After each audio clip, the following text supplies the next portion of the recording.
Hi guys, my name is Carlene Gentles and I am the lone female barber in Mandeville, Manchester.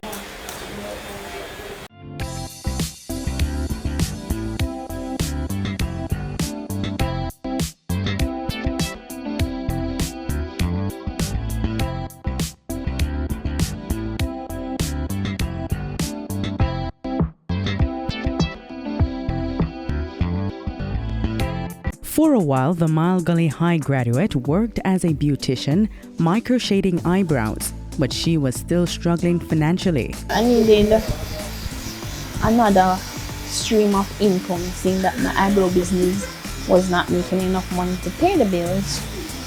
So I'm home, and everybody always asks me if I'm not going to look a job, and I'm going to look a job. She knew she needed money but wanted to do so while being an entrepreneur.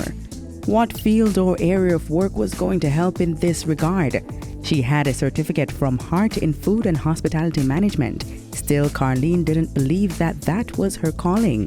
So I asked the Creator, because anything I want, I'm going to ask God, and He's going to tell me. So I'm asking him, what should I do? One day I was on my veranda, and the idea came to my head that I should be a barber, seeing that there was no other female barber in Mandeville. They hardly have female barbers in Jamaica. So I'm like, you know what, I'm going to be a barber. She knew a guy who was a barber, and he had expressed to her the possibilities money-wise, and this motivated her even more. And then a couple weeks from that, I found myself at this barber shop, and I asked them if they could teach me how to be a barber. The barber she spoke to was this guy, Peter. He agreed to train her, and the others chipped in. And I come every single day and I stand up and I watch. I try. So one time it was so hard. I start crying in a barber shop because they might teach me how to do it. And I did the exact same thing when they tell me to do it. And I do it.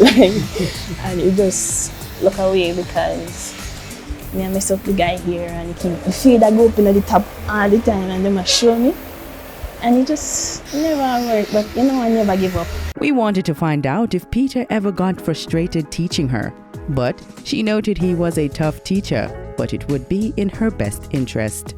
Like if you show me something 1 or 2 times, and then I don't get it, and I go back to him and ask him to show me, and believe me, I don't want to make me figure it out by myself, which I always figure it out by myself. Yes, she did. But was anyone going to trust that this young girl has what it takes? At first, nobody never want to with me. I tell you, I come out of something, not even my fear, me not make me go back home. Not even my fear, but I still continue to come. I used to feel so bad, because I come to work, and everybody else at work, and I just sit down here, so nobody know what I did, and I could try. Social media would prove to be the game changer. It is when her best friend posted this video on TikTok that went viral, garnering approximately 400,000 views. And from that, I started getting 1 or 2 customers. And, it just went on from there. People began to show their appreciation for this female barber, and her friend gave her that page to continue promoting her business. We wanted to hear the story of her first paid client, her guinea pig, the sacrificial lamb, if you will, the one who was the first to sit in that chair to get her to this point.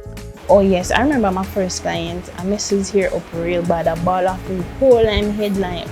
He told me that he wanted a bald fade, but through me new into the barbering, I think a bald fade means that all of it must be bald come straight now, so I end up bald off in hairline. But you know what? He actually tipped me. Now Carlene has been a barber for the past 2 years, and though she still micro-shade eyebrows as a side hustle, she believes that this is her calling.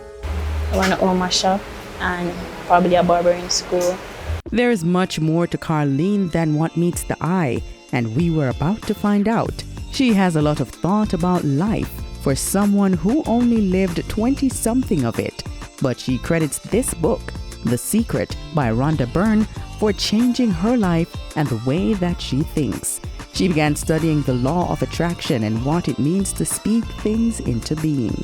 In order to get where you are or get what you want, you have to be grateful for what you have. So even though I was coming here and sometimes I wouldn't make my fear, I was still, sometimes I would go home with my $1,000 because I would just make $1,000 for the year, $500. And I look at the money and I say, God, I am grateful for this. it doesn't matter how much money I made, I always be grateful, even if it's just not fair to go back home.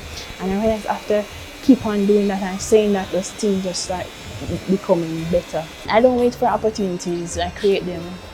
And everybody should not, out here should wait for nobody to provide the opportunity for them, because we are creators. You can create a job and an income for yourself. And she had this to say for other females who would like to enter the field. My advice to other females that wants to do this is that you can do this. You can do this, or you can do whatever else that you want.